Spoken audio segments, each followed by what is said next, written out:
Hi there, my name is Victor and I am a master technician. Today I'm going to show you how to replace the engine coolant on 2010 to 2015 Lexus RX350 and RX450h models. Start by opening the hood and removing some engine covers. Just lift up on the clips with a small screwdriver.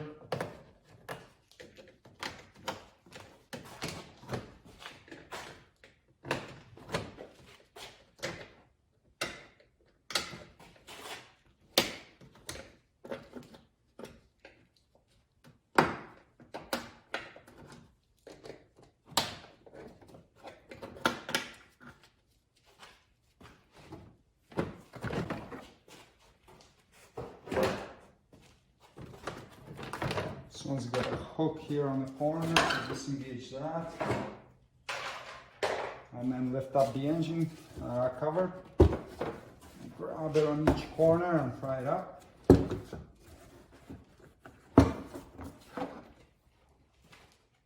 Open the radiator cap. Just make sure the car's been sitting for a bit so that there's no pressure in there. Otherwise you might get burnt. Open it slowly. We're good here. Remove this shield underneath here. So you've got a bunch of clips holding it on, 3 on each side.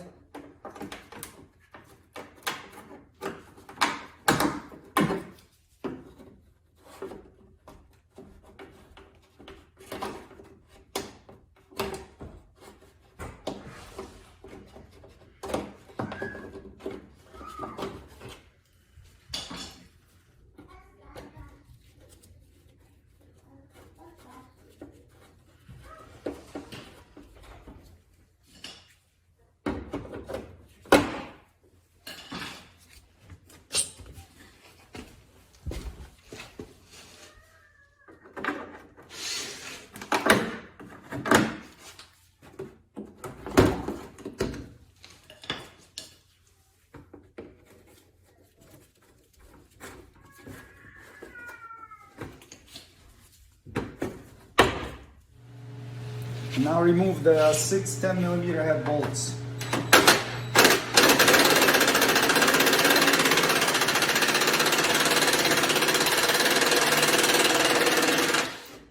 I'm going slow so that try not to break them, otherwise you have to drill them out.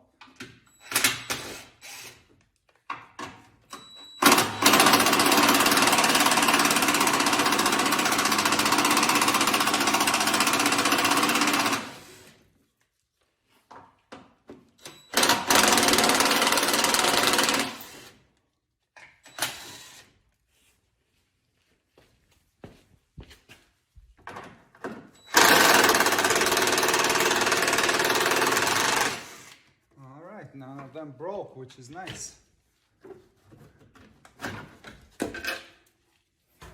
The radiator drain plug is located right there under this cover that we removed. Now you can just open it like that, but it will make quite a bit of a mess all over the place. So I usually take a piece of 9/16 fuel hose and get it on there. It's a little bit of a tight fit because this cross brace here is in the way, but you can get it on. And then put the other end of it into a suitable container for drainage and then open the drain plug.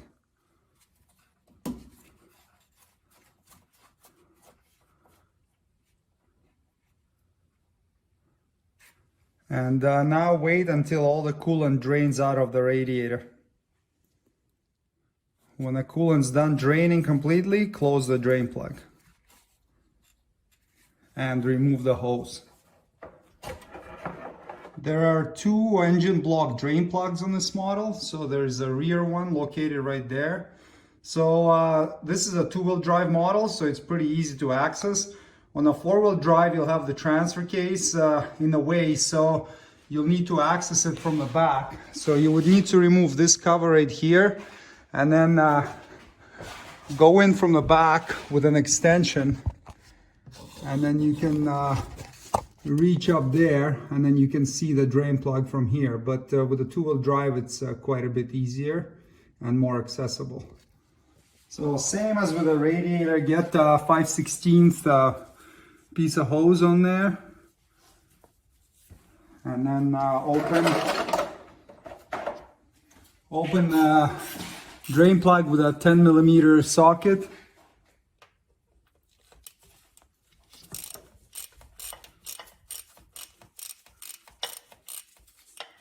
And let it drain out until coolant stops coming out of the hose.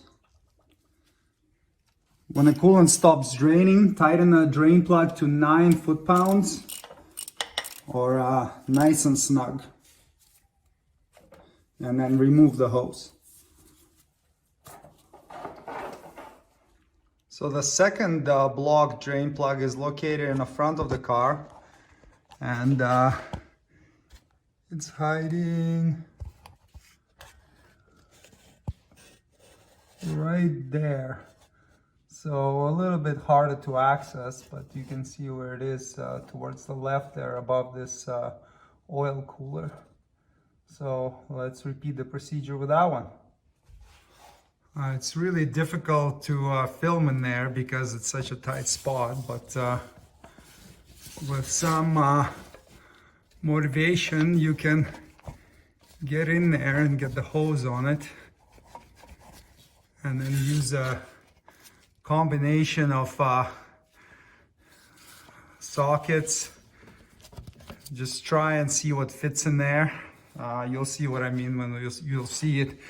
It'll just be hard to get in there, but it can definitely be done.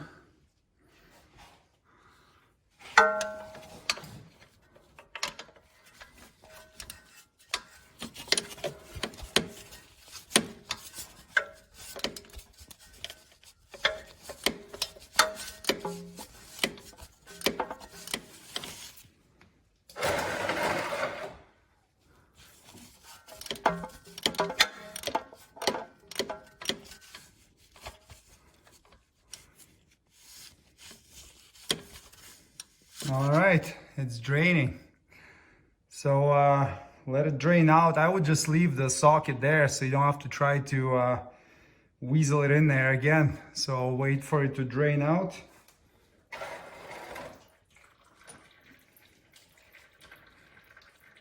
Once it's done draining, tighten it back up to 9 foot-pounds.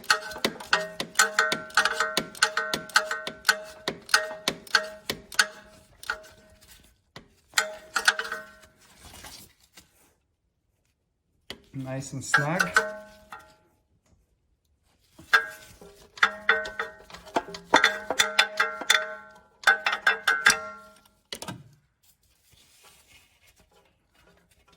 And then remove the socket and the drain hose.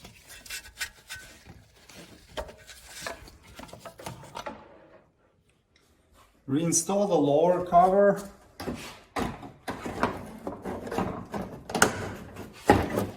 Put the clips in first to hold it in place.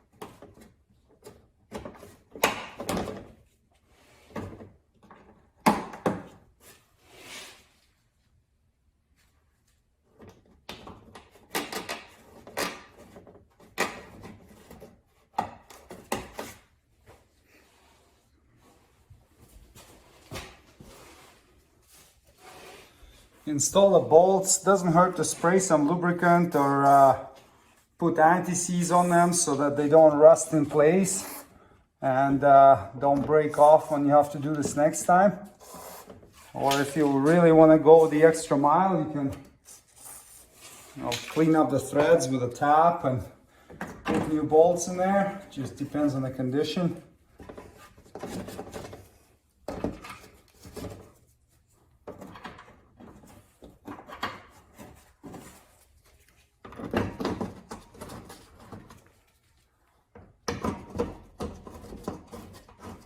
and tighten them to 5 foot-pounds.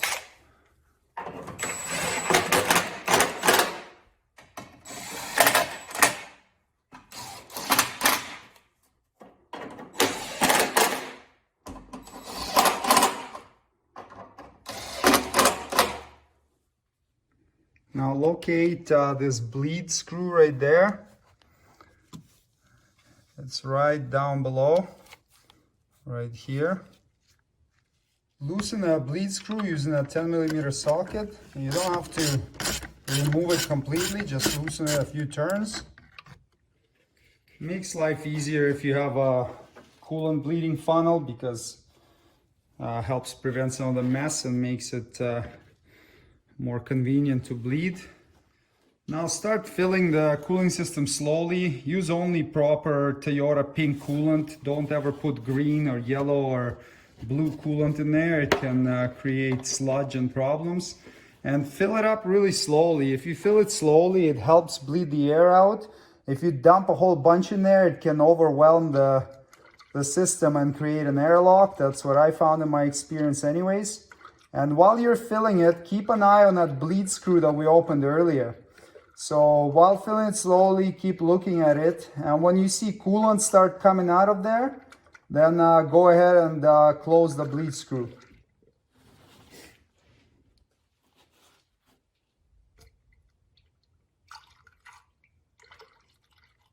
Okay, so after you put about 2 gallons in there, it's going to start coming out of the bleed screw. So go ahead and tighten it to 9 foot-pounds, or nice and snug.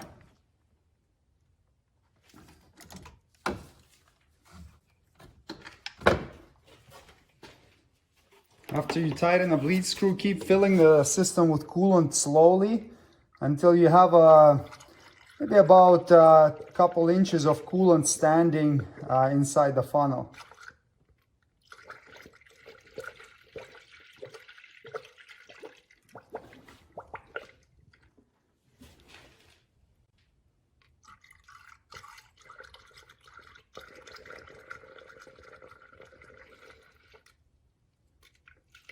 Okay, so now it's full, so pour a couple inches in there, and then we can start the vehicle and start bleeding it.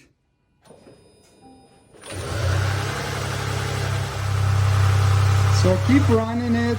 I like giving it a little bit of RPM, and then you can squeeze the upper radiator hose a few times. Make sure all the bubbles are out of there. If you have a hybrid like this one, you can see my one of my videos on how to put it into maintenance mode to get the engine to run all the time. But generally, if the coolant is cold, it's gonna keep running for a while anyways.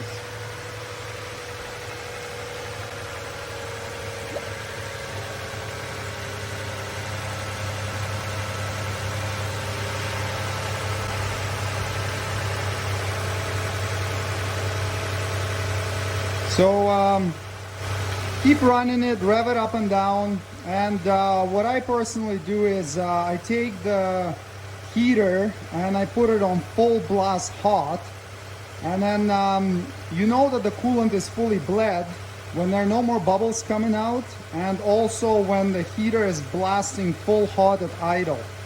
If it only gets hot while the engine is revving up and then it cools off when the engine's at idle, that means you still have an airlock in the system. So keep revving it up and down, and watch for the bubbles. Oh, I see the hybrid is shut off. So yeah, it's a good thing to put in maintenance mode, because then it keeps the engine running and keeps it warm. But once you go inside and step on the gas, it's gonna fire up again. So keep doing that. Keep an eye on the heater, and once it's blowing really hot at idle, that means the coolant system is bled. All right, once the coolant is bled out, we can plug this funnel, pull it out, and then take out the cap for the funnel and install the radiator cap.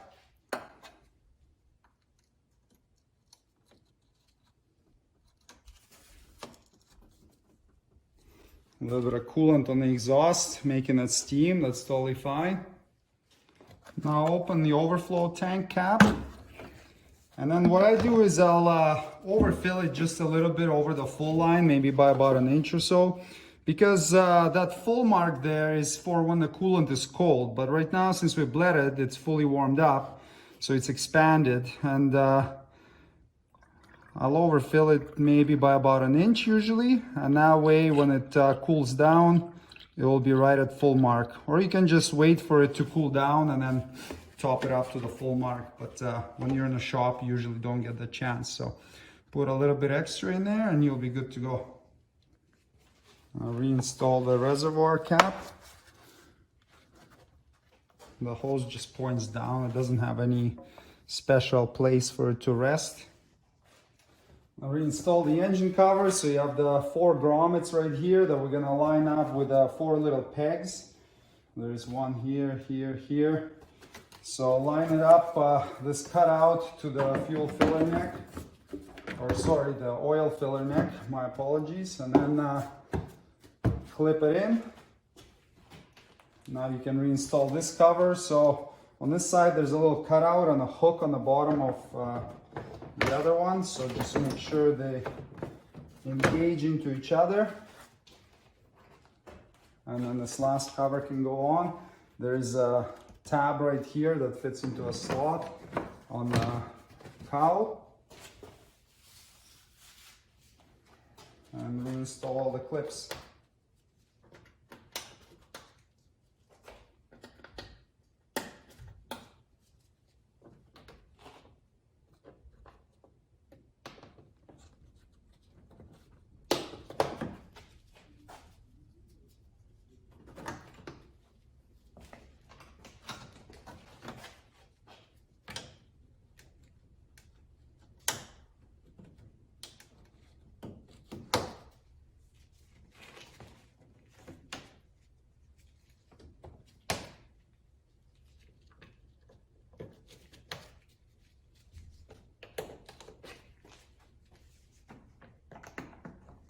Now clean up any mess that you may have made, like a little bit of coolant spilled under from the bleed plug or from the radiator cap, and that's it, you're done. Engine coolant replacement is completed. Thanks for watching. Please check for product links below the video for any tools or supplies needed to complete the procedure shown in this tutorial. If you would like me to make a specific video, please leave a suggestion in comments. And don't forget to subscribe. See you next time. Cheers!